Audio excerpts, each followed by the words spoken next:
31 अगस्त 2020 को इंडिया के GDP figures announce किए गए थे। इस खबर को कुछ चैनलों ने कवर किया था, पर इतना नहीं जितना ये इश्यू शायद डिजर्व करता था। जैसे टाइम्स नाउ का एग्जांपल लेते हैं। लेटेस्ट रेटिंग्स डेटा के हिसाब से टाइम्स नाउ इंडिया का second most popular English news channel है। पर 31 अगस्त से 3 सितंबर तक टाइम्स नाउ ने क्या कवर किया? 4 days in a row, Rhea Chakraborty has been questioned along with all the games up. All the fun and games are up.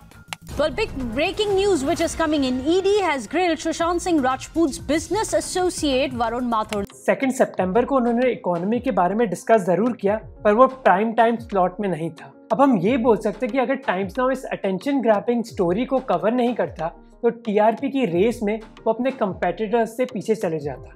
पर ये logic इस चीज को एक्सप्लेन नहीं कर सकती कि 3 सितंबर को उन्होंने ऐसा एडिटोरियल डिसीजन क्यों लिया। Prime Minister Narendra Modi's life is in grave danger. Times Now's internal security editor Nikunj Garg has accessed restricted documents talking about a threat letter containing just 3 words, viewers. बस एक email के basis पर और बिना किसी evidence के कि ये थ्रेट कितनी क्रेडिबल है, टाइम्स नाउ ने एक पूरा प्राइम टाइम शो किया इस थ्रेट के बारे में। और इस पूरे शो के दौरान उनके पास बस 2 ही चीजें थी एविडेंस के तौर पे। एक ये ईमेल जिसमें 3 शब्द का प्रयोग किया गया था, This particular threat, and what does it say? It says kill Narendra Modi. Just 3 words. और एक दूसरा ईमेल नेशनल इन्वेस्टिगेशन एजेंसी का मिनिस्ट्री ऑफ होम अफेयर्स के लिए। मेरा पॉइंट ये नहीं है कि अगर हमारे प्रधानमंत्री की जान को खतरा है तो उसके बारे में चर्चा नहीं होनी चाहिए मीडिया में। होनी चाहिए, पर वो तभी होनी चाहिए जब ये थ्रेट की क्रेडिबिलिटी प्रूव करी गई हो। और उनके शो के दौरान उन्होंने ऐसा कोई भी एविडेंस नहीं दिखाया कि ये थ्रेट एकदम क्रेडिबल है। इस इश्यू के 1 हफ्ते बाद भी टाइम्स नाउ ने अपने व्यूअर्स को ये नहीं बताया कि स्टोरी की अपडेट क्या है, जो हमें बताता है कि ये थ्रेट इतनी शायद क्रेडिबल नहीं थी। और ये एक उदाहरण है मीडिया डिस्ट्रैक्शन के बारे में। सोशल मीडिया पावर के साथ हमारा मीडिया इकोसिस्टम हमारा ध्यान किसी भी इश्यू पर खींच सकता है। और इस डिस्ट्रैक्शन की नंबर 1 कॉज है कि हमारे पास इतने ऑप्शंस है अब मीडिया सोर्सेज के लिए। 1991 की लिबरलाइजेशन की वजह से हमारी टीवी इंडस्ट्री में एक एक्सप्लोजन हो गया था। जहां 1992 में 12 लाख घर थे जहां टीवी थे, 2014 में वो नंबर 1.5 करोड़ हो गया था।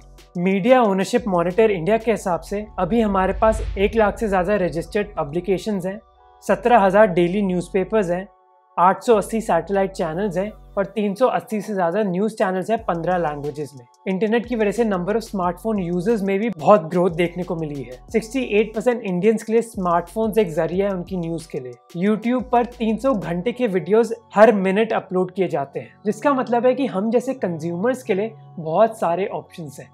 ये एक हद तक तो अच्छी बात है, पर दूसरी हद तक ये एक इन्फॉर्मेशन ओवरडोज क्रिएट कर सकती है। इतनी सारी इन्फॉर्मेशन की वजह से डिफरेंट ऐप्स और वेबसाइट्स बस हमारी एक चीज़ के पीछे पड़ी हुई है, वो है हमारा अटेंशन।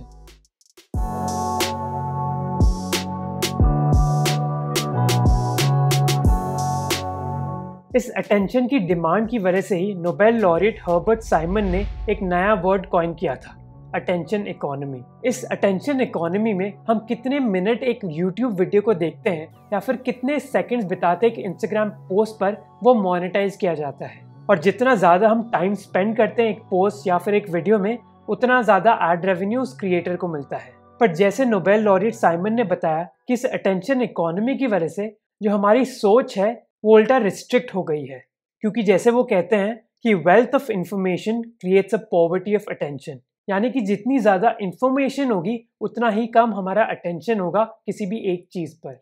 और हमारा अटेंशन पाने के लिए ऐसी इकोनॉमी में 2 चीज़ें बहुत काम आती है। पहला है एक्सट्रीम ओपिनियंस और दूसरा है मिस इन्फॉर्मेशन।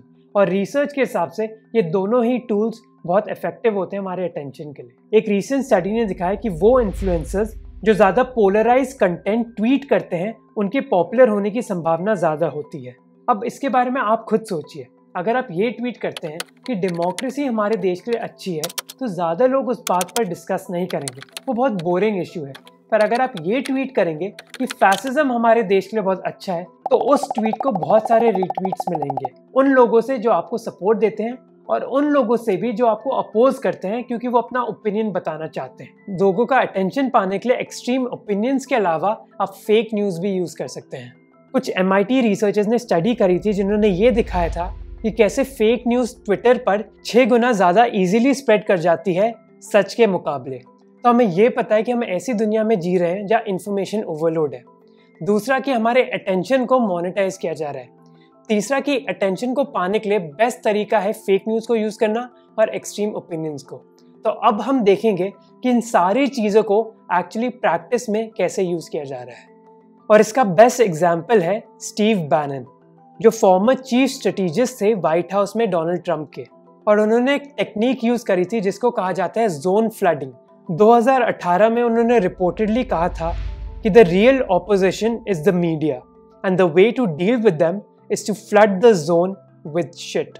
उन्होंने ये रियलाइज किया था कि एक नैरेटिव को सेट करने के लिए एक मिस इन्फॉर्मेशन को यूज किया जा सकता है जिसको राइट विंग इकोसिस्टम को छोड़कर मेन स्ट्रीम मीडिया के इकोसिस्टम में आना होगा। अब ये मैटर नहीं करता कि वो मिस इन्फॉर्मेशन की क्वालिटी कितनी हाई है, वो कितनी स्टूपिड है या फिर कितनी नुआंस्ड है। मैटर बस ये करता है कि उसको एक मेन स्ट्रीम मीडिया में इम्प्लांट करना होगा।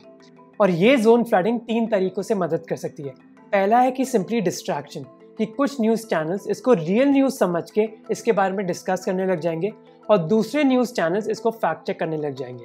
पर इसका कॉन्सिक्वेंस ये होगा कि SSC एग्जाम्स या फिर इकोनॉमी के बारे में बात ना करके हम दूसरे इशू पर कॉन्सेंट्रेट करने लग जाएंगे। दूसरा है कि हमें ये लगता है कि कुछ मिस इन्फॉर्मेशन इतनी स्टूपिड होती है कि लोग कैसे उस पर मान जाएंगे, तो क्या फ़ायदा ऐसी फेक न्यूज़ फैलाने का।